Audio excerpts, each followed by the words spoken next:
Well, the Johannesburg High Court has just delivered a judgment on an application for leave to appeal by murder-convict Ntuthuko Shoba's life sentence. It's now crossed to Offense Sidimo, who has been watching events there. Very good morning to you, Offense. Just recap the events that took place in court this morning for us, please. Thank you very much, and a good morning to your viewers, Desiree. Well, I can tell you that the Johannesburg High Court has definitely rejected the application by Ntuthuko Shoba to appeal his life sentence and conviction of the 2020 murder of Tshegofatso Pule. If you can remember those images that went viral of a body of Tshegofatso Pule who had been shot, pregnant, and hanging from a tree, it definitely sent shockwaves to everyone, not knowing exactly who could have been the monster behind that particular murder. Well, after the arrest of the perpetrator who actually murdered Tshegofatso Pule was arrested, he actually confessed that it was his boyfriend who was trying to conceal her 8-month pregnancy from his fiancée, that is Ntuthuko Shoba. He was sentenced at around July this year for the 2020 murder. Then he felt that he actually wanted to appeal. So he actually said that, his defense actually lawyers believe that there were reasonable prospects that another court would find differently from how the Johannesburg High Court judge actually found. Well, from what we understand, the judge was actually saying that the defense lawyer was relying mostly on CCTV footage of which showed the accused mastermind and Tshegofatso Pule just outside his apartment building when Tshegofatso left and was last seen living in a jeep and never to be seen again. Now, the defense lawyer was arguing that Ntuthuko Shoba could not have noticed that the person who was driving was a person he had known for the past 10 years,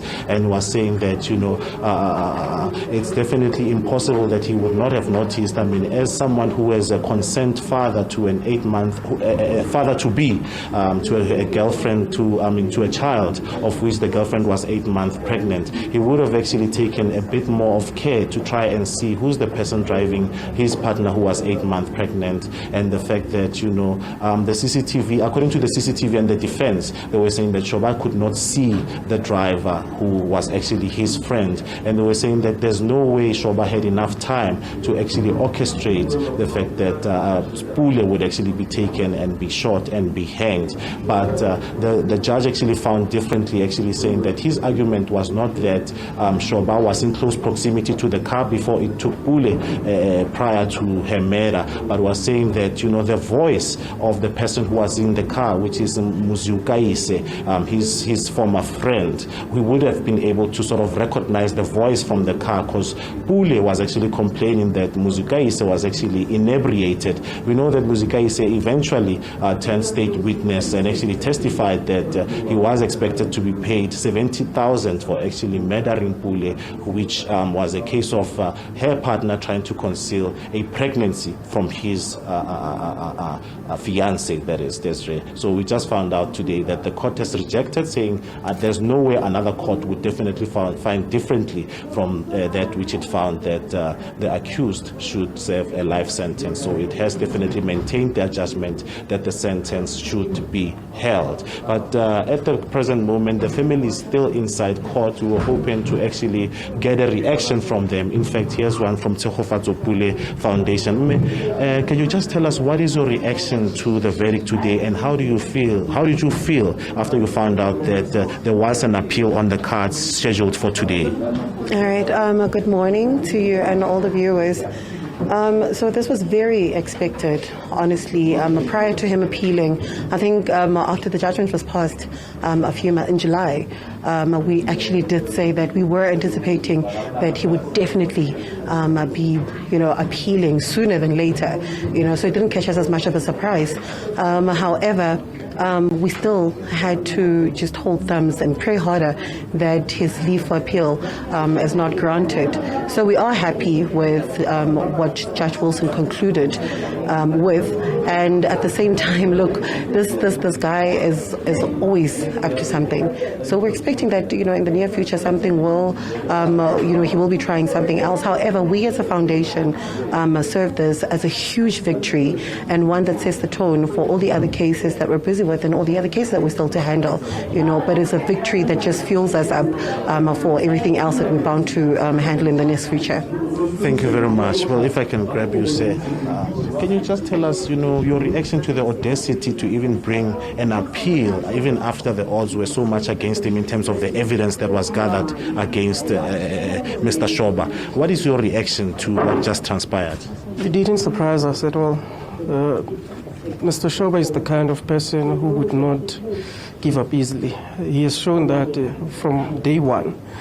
Even when we're appearing in the lower courts with the bail applications, new facts, appealing the bail. So even now, I guess from those instances, we could see the type of person that he is. But unfortunately, he still continues to show our family a middle finger. I mean, he still continues to treat us with disdain. That's all I can say. And I am hoping that the sooner everybody accepts this, the better for everyone, especially for us. I don't think even them, they enjoy coming to court and reliving the ordeal of what their son has cost their other family. So let's just accept the fact that the situation is as it is currently and be able to move on with our lives. But how is the family feeling? Because at some point you guys were getting used to what transpired and having to be drawn back to that a fateful day of which Tshegofatso was found hanging. What does that do to you? I can imagine it's a bittersweet moment, even though there is this victory, but at the same time, this thing continues to drag on. It evokes negative emotions through the family, to the extent that some chose to stay away from this process. But we had to be here. For some of us, that we know that we have to soldier on. We thought we had won the battle when he was sentenced to a life imprisonment. But this came. So the family is furious about his stance. Yeah. Thank you very much. Well, as you heard, those were representatives from the Tshegofatso Pule Foundation and from her family actually saying that, in as much as this is a victory for them, they are saying it's still a bittersweet moment as, this brings back old wounds which they were actually trying to put behind them. But as things stand, it keeps on bringing them back, and it's quite a painful incident where they are saying that, he continues to treat the Tshegofatso Pule's family with disdain even after being found guilty and being locked up. And with that, this back to studio. Offense Sitimo, they're bringing us reactions to the courts denying leave to appeal.